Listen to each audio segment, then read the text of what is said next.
Okay, well, I guess what we're left with now is all the tubes have tested good, yet when I supplied DC to them, they appeared not to work. And it could just be that they appeared not to work, and in fact the heaters were all heating up.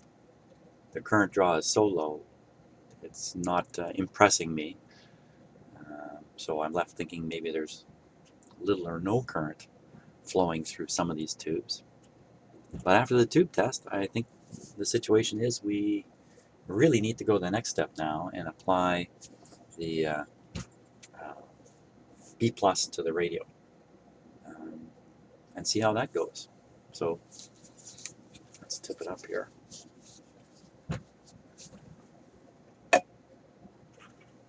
Now we'll reconnect the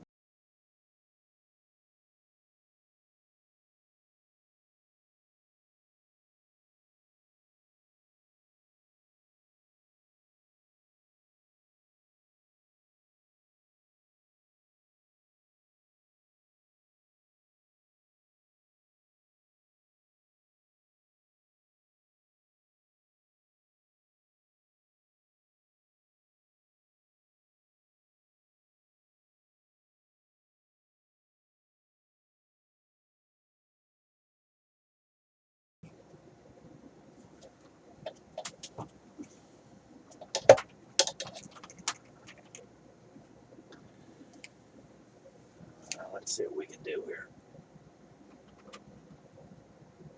Okay, here's the positive. It's not quite long enough.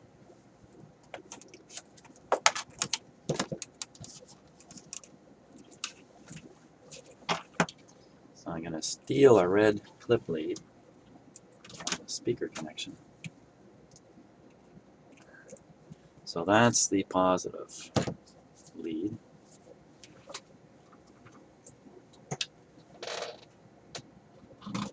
Positive lead for B plus. There's the negative.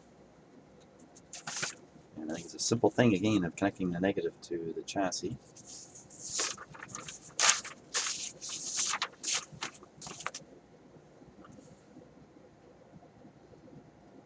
It certainly is. Oh, not so simple. Not so simple. So the B battery, the positive, connects to the switch. That would be here. The negative does not go straight to the chassis. The negative connects, that's this wire right here.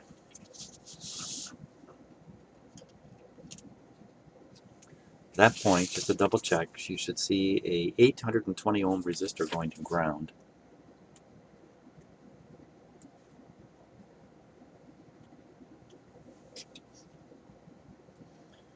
So here's a resistor.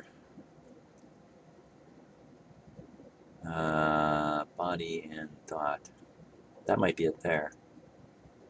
Yeah, this is ground. This is ground by that wire. So there's the resistor. I never have tested these resistors yet to verify their values. So we got that guy. That's it. That's the connections.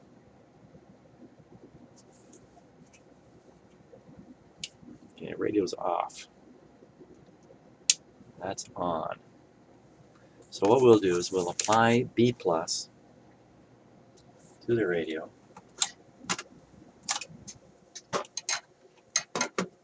We'll keep an eye on it with this meter here.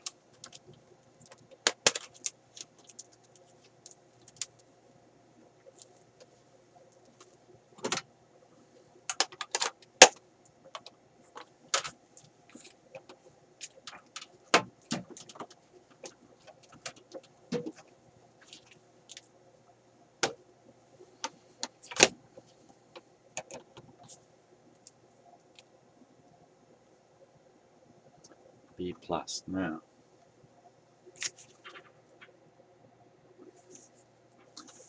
I'm going to use a couple clip leads here.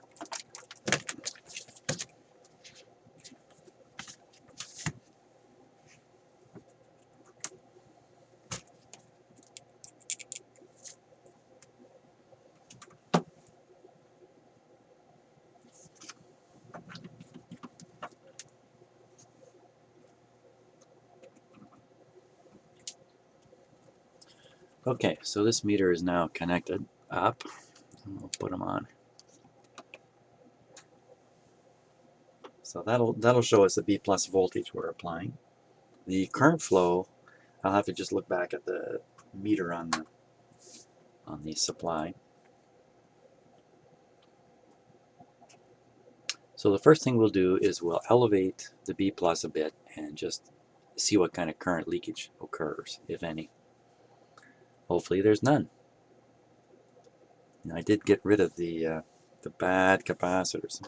I don't even know for sure they were, well, actually I do. I was going to say I don't know for sure they were bad, but the condition of the molded ones would be very, very surprising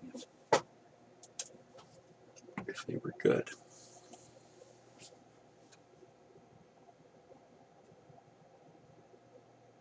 Okay, we're all set. Let's apply a little voltage. Keep your eye on that meter there. Just a second.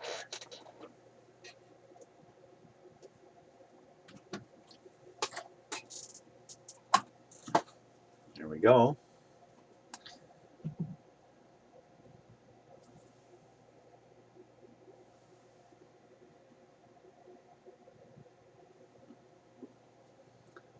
.38 volts.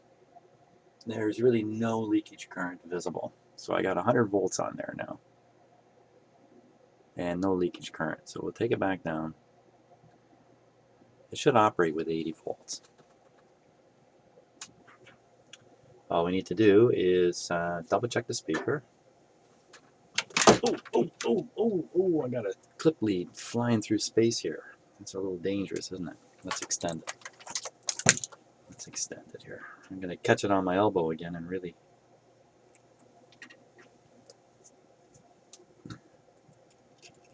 Okay.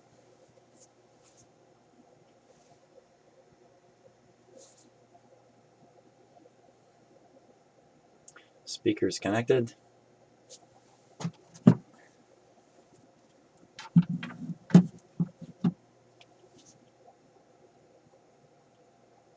We're all set. Volume is low. Volume is low. Okay, let's put on some DC power to the tubes. The tubes are now, they aren't drawing any current at all. So something's gone wrong with my connections here.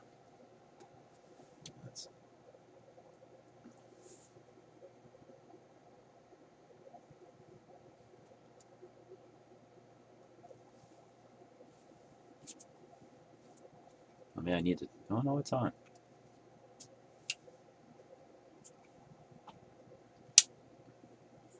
What happened? We saw current flow before, now I see absolutely nothing on my meter.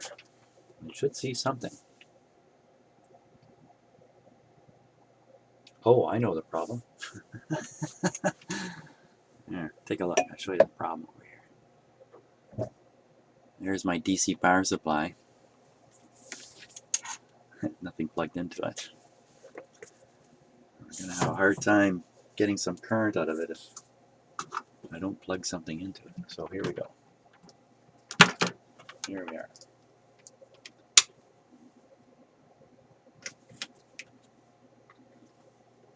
Okay, this time we're ready. The radio may even come to life. Here we go. Let's heat up the tubes. Bingo.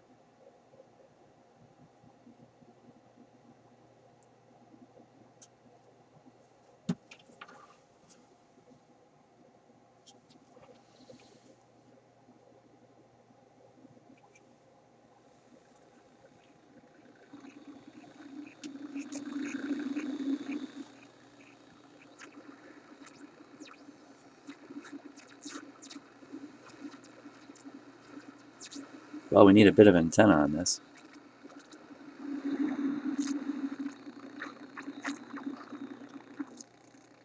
Yeah, I'm going to get a chance to use my new frequency generator. So there we are. I think it's working.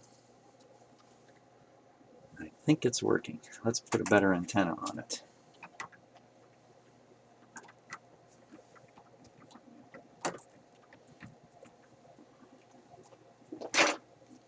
Now, where did the antenna wires go?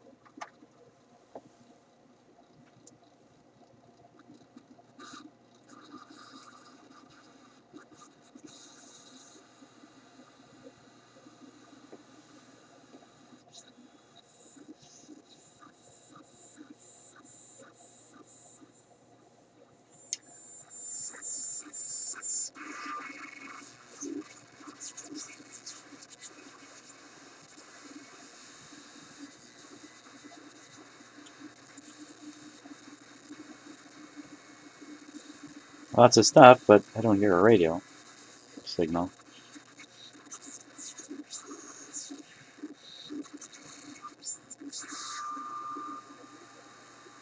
There's one.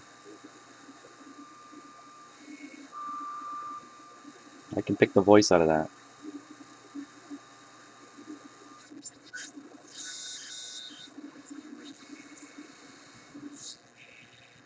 Very good.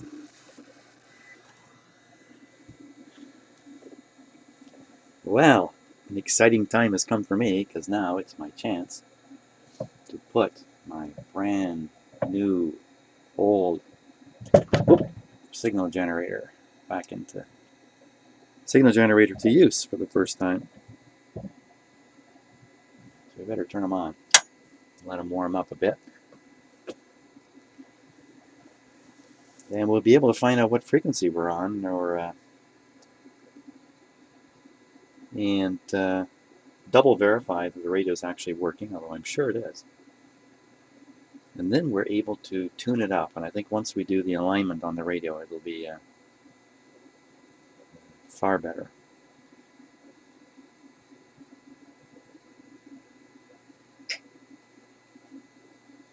Okay, you're supposed to let that signal generator warm up for 15 minutes, but I'm sure it doesn't need that to make some output.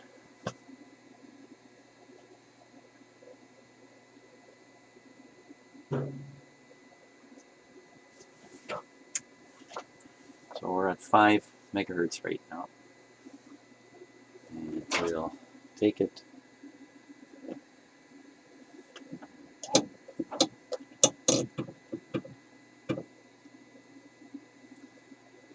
here.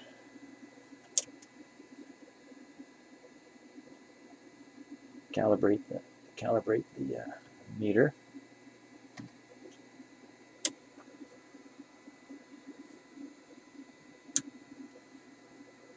Okay, let's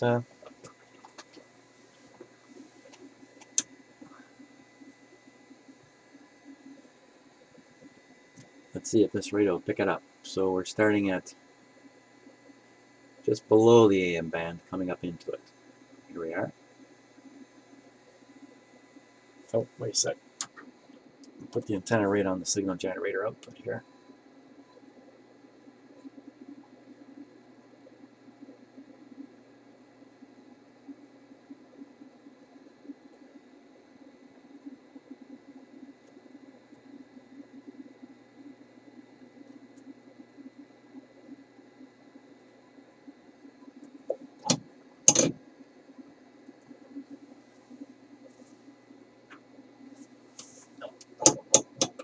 This is where I want to go. Come back down into the top of the band, which is right around here.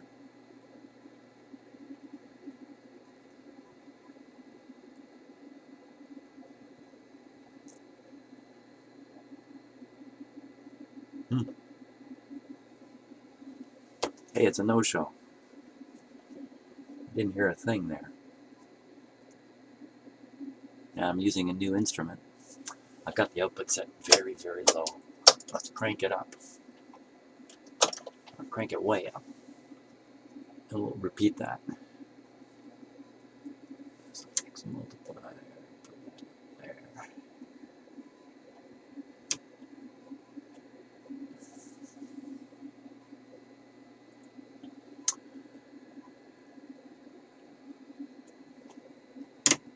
Gotta be over there.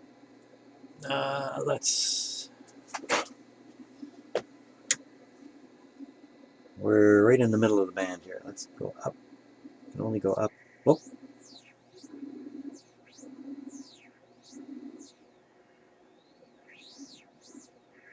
Well, there it is once. At 9.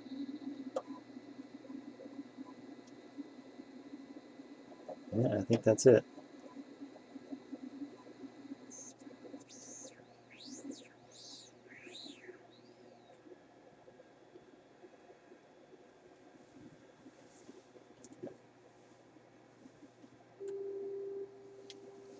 There's a signal coming right through the radio now.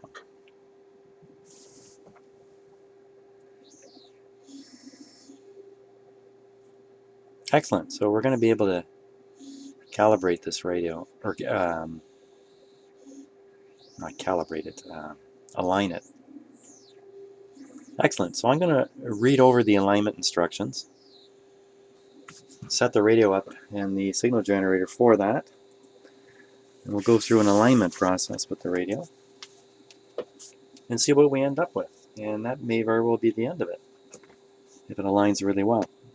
So, very good. Pretty happy so far.